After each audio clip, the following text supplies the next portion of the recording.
Recording now. Okay, great, wonderful. Hi, everybody. Welcome, welcome. I can't see everybody because not everyone is on video, but welcome, welcome. Glad to see everyone's names there. And okay, wait, Bodie wants to say hi before we get started. He does this with me every time. Hi, here's Bodie. Here's Bodie.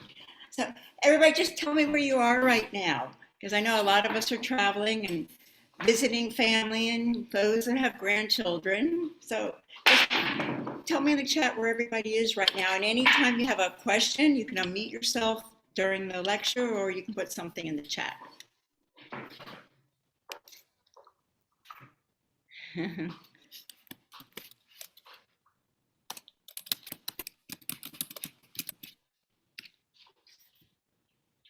Oh, hey, Margaret in DC. Okay, I know where you are. Diana, great Hi. to see you. How's the weather there? It's a little chilly. It's great. Diana's one of my sorority sisters. We just had a reunion a few weeks ago. It was fun.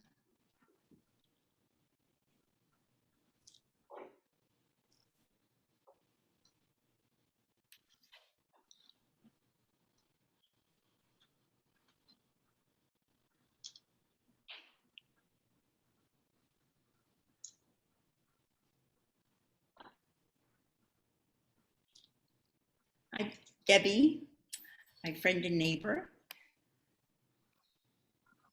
Arlene, who I've known over 25 years, my nurse and my friend from the surgery center.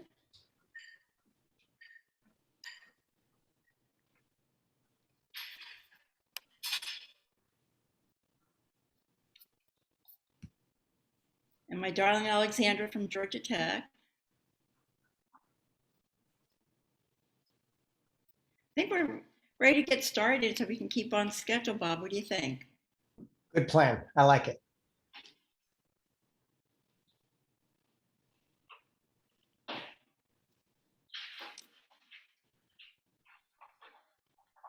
So I'm happy and excited that everyone's on the chat with me so I can spread some knowledge.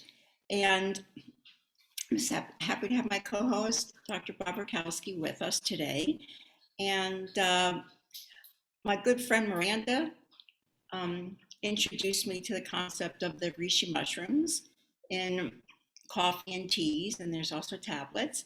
And Miranda inspired me. She was down here, but now she lives near Louisville. And Miranda lost 100 pounds. Miranda had fought with many different diets over the years, and she was finally down to her last 10 pounds and was just stuck. And she was doing everything the right way, and she was just stuck. And one of the things that we have learned over the last several years is that a lot of weight loss has to do with getting rid of the toxins and inflammation in the body that's stored in the fat. And I've come to realize that my patients, they would bring me diet histories and swear they're doing the diet and they can't lose weight any more than what they've done and they're stuck. We would make some changes, but it was tough. And gastric bypass patients somehow or another managed to lose weight. And now we understand a little better. It's because when you're spacing out your meals and you're doing some intermittent fasting, like after gastric bypass surgery, you can't have much to eat. You have to space it out. And you can't eat the carbs and you can't eat the fat because it'll make you go to the bathroom. So what are they doing? They're detoxing. They're getting rid of a lot of the chemicals that they've been putting in their bodies over the years. And they are also stimulating their hormones because the ghrelin, which controls your appetite, and leptin also is another modulator for insulin production. They all are affected by inflammation in the body. So getting rid of a lot of this inflammation is really important. And the reishi mushrooms are one of the things that are really helpful for decreasing inflammation, along with different dietary changes, which I'm doing in my metabolic reset group. And I'm sure that you all know I was in a horrible elevator accident, and the doctor told me that I was going to be non-weight bearing in the wheelchair with my walker in my boot for 6 months. But after 2.5 months, everything had healed and the inflammation was gone. And I was able to start to get out of the boot and start with physical therapy. He also told me I would never walk on the beach again. And Jim and I, with our little buddy, we go walking on the beach, power walking every single morning. And it is just my little place of happiness. So over the years, I've helped all my friends and my friends' friends and family with all their gastrointestinal issues. And now I'm concentrating on nutrition. And we all made it through COVID one way or another. And the Rishis also helped me and Jim get through COVID because we are so careful. We wear our masks everywhere we go. We haven't gone to parties. We don't go in restaurants, until recently after we got our booster. But we had blood work done not too long ago by one of my best friends who is our doctor. And lo and behold, our blood work showed we had super high antibodies. We had COVID. At some point or another, we never even knew it. And we think we got it from her because she and her husband had it and they got it from their daughter. But we went to dinner with them one night and also we saw her in the office and she was saying how tired she was and she had had her colonoscopy 3 weeks before. And I kept telling her, it's not the drugs, it's not the drugs. Something else is going on. Well, we weren't wearing masks because we're all really safe and we're all really careful. And I think that's where we got our COVID from, but we never even knew it. We never skipped a beat. We never had any symptoms at all. And it's because we've been doing everything possible to boost our immunity and cut back on our inflammation. And I'm going to have Dr. Bob take over. He's going to explain a little bit more about the background and how other things work. Well, thank you. And you know what? Your recovery is really beyond miraculous. And what a great testimony you are for your patients and for our wonderful world. Myself, I've been in clinical practice now 30 years, and I've seen both ends of the spectrum from a functional medicine standpoint. I've treated world champion athletes from every major professional sport. I've also seen people that were sent home to die. And the reason I use the foot picture there is because this foot was given a death sentence. It was scheduled to be amputated 2 days from the time that picture was taken, but look at it 2 weeks later and ultimately 17 months later. And this patient never had a surgery at all. The dead tissue just fell off. About 8 years ago, I co-lectured at a conference with Dr. Dale Bredesen, who wrote the book, The End of Alzheimer's. And Dr. Bredesen teaches that whenever there's a problem in any organ system or tissue of the body, including the brain, there are 3 distinct zones of cells. There are cells that are dead. Well, there's nothing we can do about that. There are cells that are fine. There's nothing we need to do about that. But in between are cells that are functional but not functioning. And that's what the majority of these cells were on this picture here, functional but not functioning. But look at what we're able to get back. And by the way, Maureen took her hemoglobin A1C down to 5.0. And this is a 40-year type 1 diabetic. I've been married 33 years, 3 great children, 3 beautiful grandchildren. And I've taught seminars, over 10,000 hours of continuing education seminars to doctors on 6 different continents. I absolutely love sharing health information. And we've come to realize that dieting is far more complex than just balancing calories in versus calories out. And so many different things come into play, including even the environment that the food is grown in. So we know that when we ingest plants, we actually get the plant's immune system. And when we get organic plants, these plants have to be stronger. They have to be able to defend themselves against elements and bugs. And you look at the number of plants that have been sprayed with herbicides, insecticides, fungicides, they've never had to grow their immune system. And some are even genetically modified where things are spliced within them. And if they don't have the immune system developed, they can't give it to the people that eat it. Our emotional state is very, very important. You know, if you're in a high stress state, we know that cortisol inhibits thyroid even at the highest level. If we go to the hypothalamic pituitary axis, corticotropin releasing factor inhibits thyrotropin releasing factor. So the thyroid will not optimally work when the body's under a high stress circumstance. Nutrient balance is a huge factor in satiety. And we now know from the Global Nutrition Report, malnutrition was the #1 cause of death on the planet in 2020. And it has been for a number of years. And, you know, farmers found out about 7 decades ago that they could grow a big plant with 3 elements, nitrogen, phosphorus, and potassium. But it takes 30 elements to grow healthy plants, animals, and humans. And you don't have to be a math major to realize that if you pull 30 units out for every 3 you put back in, eventually you're going to have a problem. And we have that problem. And since our food doesn't have the nutrition that we need, we're always hungry. Hormone levels are critical. We already mentioned thyroid and cortisol, but insulin is very powerful. Insulin says store fat, don't break down fat. And that, of course, is influenced by the blood sugar levels. Then we look at the calories we burn when we exercise. You know, certain types of exercise will burn calories while we're doing it. But when we have the right balance of exercise, where we train every muscle fiber type and every energy system, we train our body to be a more effective fat burning machine. And that is shown when we have a greater amount of lean mass and less fat mass. And ultimately, that is going to create the most efficient metabolism. And then the new wild card is the gut bacteria. And this is one of the most researched areas over the last half a dozen years. And we know that there's even a microbiome called the obese microbiome, where you'll actually extract more calories from your food. And they even have an oncobiome, a balance of gut bacteria that sadly promote cancer and colon cancer.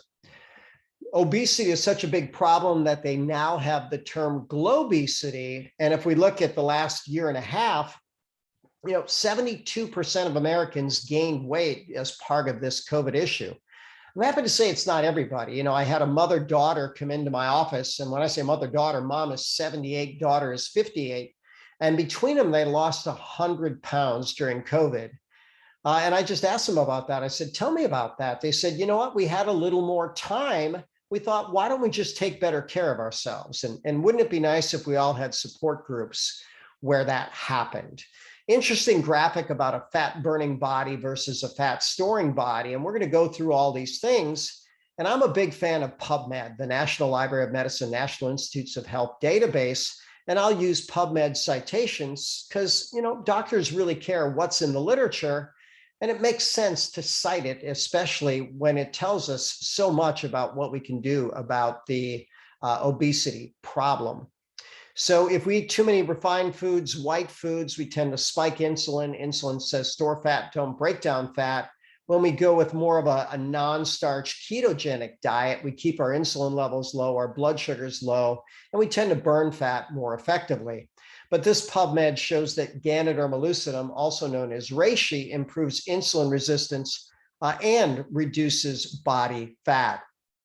When we look at hypothyroid, it's estimated that the thyroid is the most environmentally sensitive organ in our body. Women have about 600% more hypothyroid than men.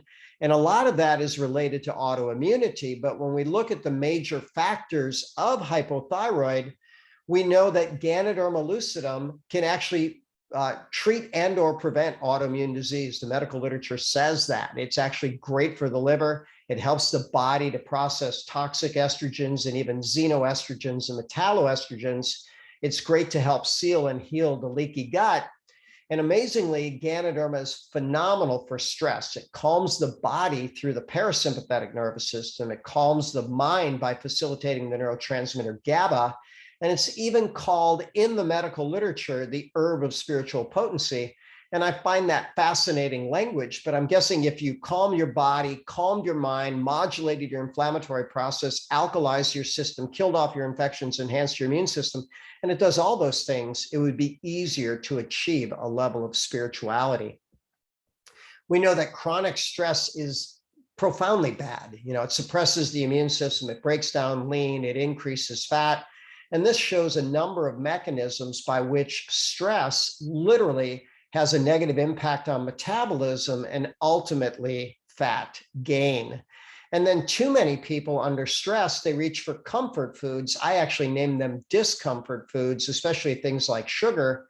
It's fascinating that in the 1980s, Cornell University wanted to study sugar as a non-narcotic analgesic for pediatrics. And they did find that sugar would influence brain chemistry in a way where it would ease physical and emotional pain. However, the downside of it really made it not worth recommending. And again, Ganoderma, reishi calms the body, the mind, and the spirit. I like in the intro where Dr. Catherine talked about the sticking point for so many of these patients is they're not able to completely process the toxins within their body. If we go with the medical literature, it's been said for over 3 decades that all toxins inhibit mitochondrial function. Mitochondria make 94.4% of human energy, and that's where fat burning occurs. And one of the signs and symptoms of excess toxicity is actually stubborn weight gain. Notice they didn't just say weight, but stubborn weight gain that doesn't seem to go no matter what you do. This is a busy slide, but I think it's one of the most powerful ever. And I was fascinated when I first read about the case of the frozen addicts. These were a group of drug abusers in Southern California in the early 1980s that injected a synthetic heroin called MPTP, and they all woke up the next day with Parkinson's disease. Well, while they were in the hospital, the doctors asked them for some of the drugs, and they thought, well, you're crazy. Why do you want some of that drug? And they said, well, maybe someday we'll be able to find a cure for Parkinson's. And that took until 2018. MPTP was supposed to create a non-reversible form of Alzheimer's until they studied it with Ganoderma. And they found that it would prevent the MPTP from killing the dopamine neurons and even help to revitalize them. Carbon tetrachloride can cause liver failure, but when given with Ganoderma, that doesn't happen. STZ is a type of chemotherapy that they used to use for pancreatic cancer, until they realized that it killed the beta cells and caused type 1 diabetes. But when they give Ganoderma and STZ, it doesn't kill the beta cells and the patient doesn't become diabetic. And finally, this was a mouse study, not a human study. We wouldn't give humans these horrific neural tube toxins. But in mice, when they would give this neural tube toxin, 80% of the offspring would either be born with no brain or a herniated brain, that would be born dead, or a herniated spinal cord, that would be born paralyzed. When they gave Ganoderma with that toxin, the incidence of these tube defects decreased from 80% to 20%. Dr. Catherine's, very knowledgeable about the liver, and she was talking about fatty liver eventually progressing to sclerosis and even hepatocellular carcinoma. This is a PubMed that was dedicated to studying Ganoderma and its effects on the liver. And notice that it's good for liver cancer, non-alcoholic liver, alcoholic liver, hepatitis B, generalized hepatitis, liver fibrosis, and even toxicant-induced liver injury. And by the way, all of this is something that we can get regularly in a coffee and tea if you like coffee and tea, or even a capsule if you choose not to. I personally like the coffee and tea, because coffee and tea drinkers never need to be reminded. A nice graphic that shows from the non-alcoholic fatty liver all the way down to liver cancer. Are gut bugs making you fat? When I would have patients bring in their diet log and their exercise log, I was fully convinced a few decades ago that these patients were not being truthful. There was absolutely no way that someone could eat what they were eating, move like they were moving, and not lose any weight until we found out about the microbiome. So the question is, are gut bugs making you fat? Well, here's the simple summary.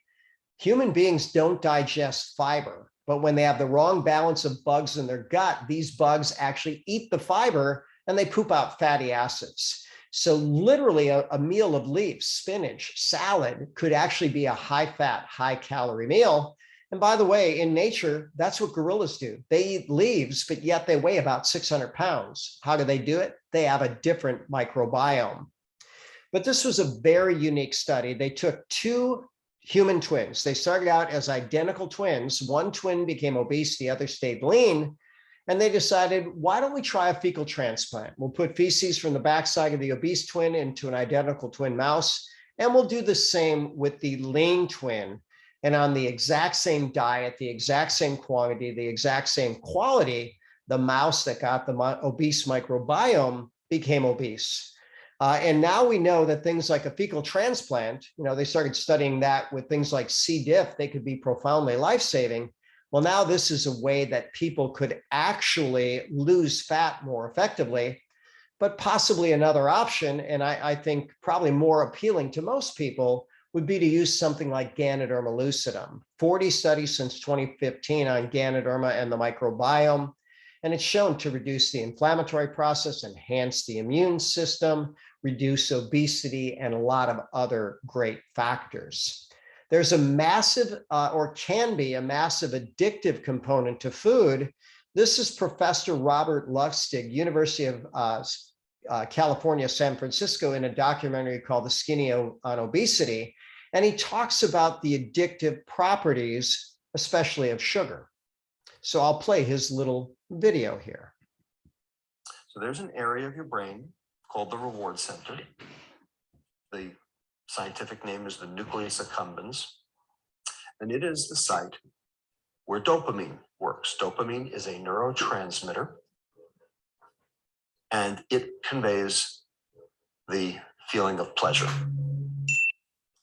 Pleasure, for lack of a better word, is good, except that a lot of pleasure, as it turns out, is not.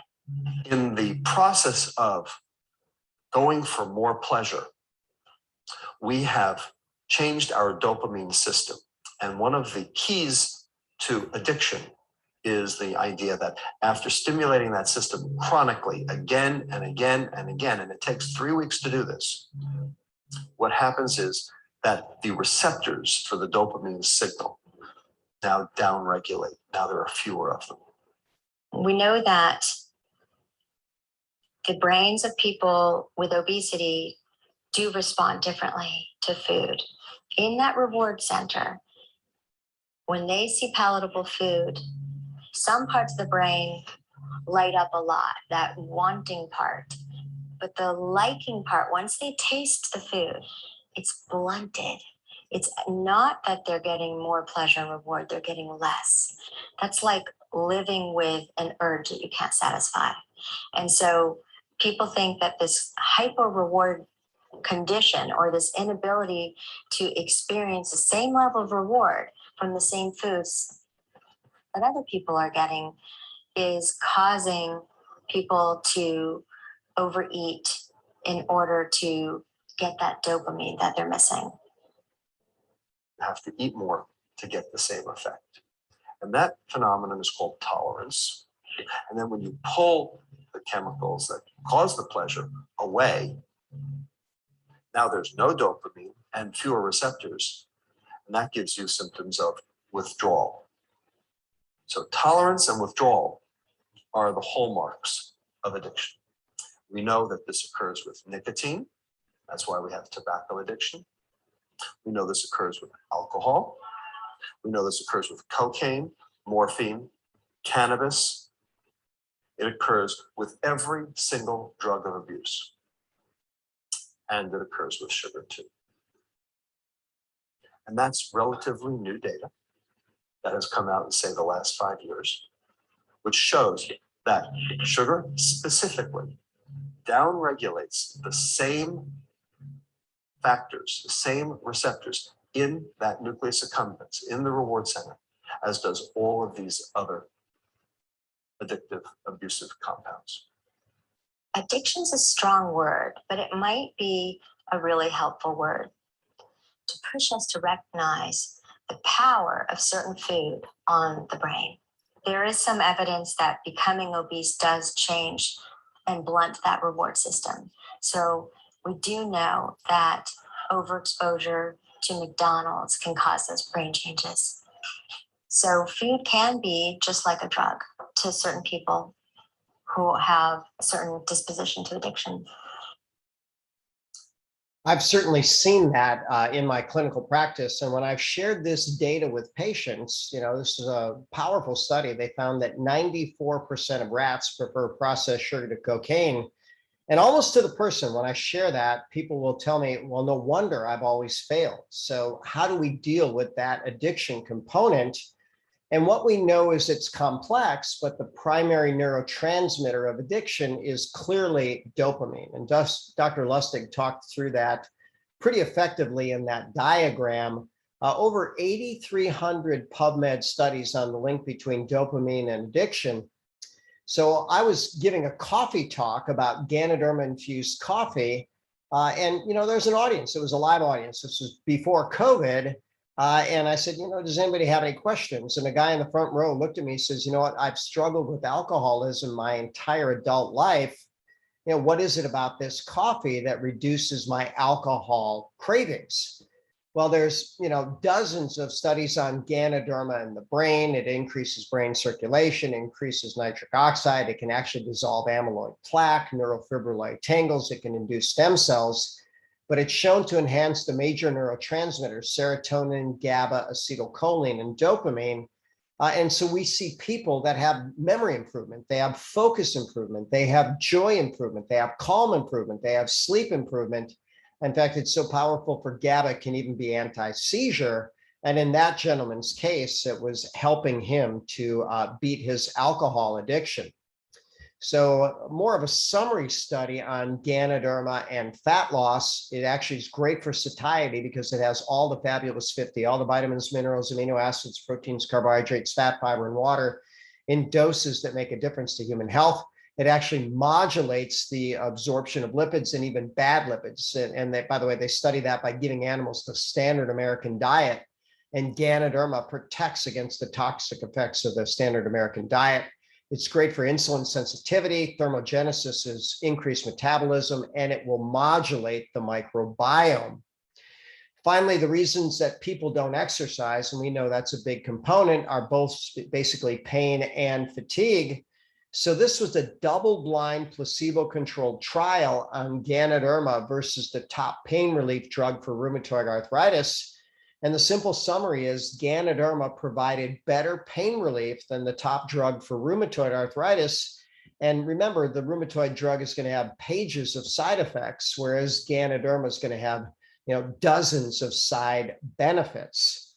Fibromyalgia is one of those conditions where people used to struggle. They give them antidepressants and painkillers and they'd never get better because it wasn't really addressing cause and effect. But Ganoderma, powerful for the pain of fibromyalgia. Then finally, when we start talking about energy, mitochondria make 94.4% of human energy, 43 studies on Ganoderma and mitochondria. It's in coffee and tea, and some people are anti-coffee, and this is an article that talks about 9 reasons why people shouldn't drink coffee, and they're all very valid reasons. But amazingly, all of those PubMeds are going to share with you, if you care to screenshot them and look it up, that Ganoderma very effectively negates every single one of those negative benefits of coffee. And finally, Dr. Popkin has great products, coffee, tea, hot chocolate for kids, capsules, even shakes that taste like liquid birthday cake. And there's her website, popkin.myorganogold.com. So I'm going to stop sharing that screen. And let's see if anybody has any questions about anything at all. Oh, you're muted.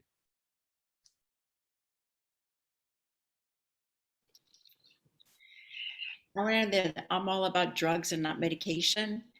And, I have my master's in nutrition before I went to medical school, and I like all those bad things, the biochemistry and organic chemistry. I love those classes because it would show me the different mechanisms in the body, and it helps me understand where different things go into play to help us supplement what we need and to help to balance our microbiome. And studies actually show that sugar is 8 times more addictive than cocaine. That's one of the reasons people have such a hard time letting go of sugar. It looks like Arlene has raised her hand, and I wonder if she could unmute herself or type a question in the chat. Is that possible? Or did she take her hand down? I don't know. Any questions? No, there's the hand up there. Arlene, do you want to ask a question? Do you know how to unmute yourself? I did. Oh, hey, Arlene. Hi. So is this only sold through you, or is it sold in a health food store? And what is the recommended dosage? You can buy it through me, and you can have 3 cups a day if you want to. Up to 3 or, just like you would normally do your regular coffee. But I've never been a coffee drinker. Jim likes the coffee. Comes in 4 different flavors, including mocha. But I like the teas. I drink the teas. They have different teas. So is it full of caffeine? Does it keep you up at night? Well, you don't want to drink any type of coffee, within 6 to 8 hours of going to sleep at night. But there are different coffees and they have different caffeine levels. Same thing with the teas. Okay. Thank you. I don't have a sleepy time tea, Arlene. No, I'm up half the night anyway. I don't need anything else. But you'll sleep better because part of insomnia is inflammation in the body. So you will sleep better with this. Okay, I'll have to come see you and get a supply and try it. No, you can order it online. It's easy. Oh, okay. I'll try it. But I'm Great, looking you're at gonna love it. Okay. Well, anything that puts me to sleep all night would be wonderful. And if it stops me from peeing in the middle of the night, that's even better. I'm going to have a whole lecture just on sleep for anybody who's interested. Okay, questions finished. Thank you. This is a Zoom phone call, Marty. No, it's a Zoom. Marty can ask questions. You're not muted if Marty wants to ask a question.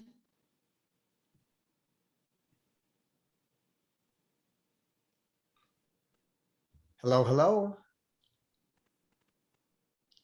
I think she is muted. I'm done. Okay, thanks. Okay.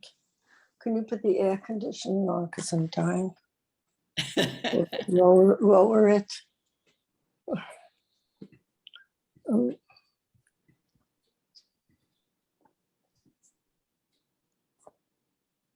thanks everybody for attending. And you can call me or you can message me privately. You all know how to reach me if you have any questions. And you can go directly to the website and order it that way, or I can help you with that too. Popkin, Ganoderma, Popkin. Okay, we're done. So I can leave? Thank you. Okay, we can leave. I guess we're done.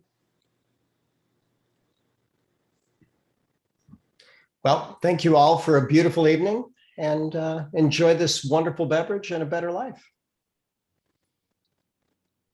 Thank you. And if anybody wants any samples, contact me about that too, please. Good night. Stay safe. Good night, all.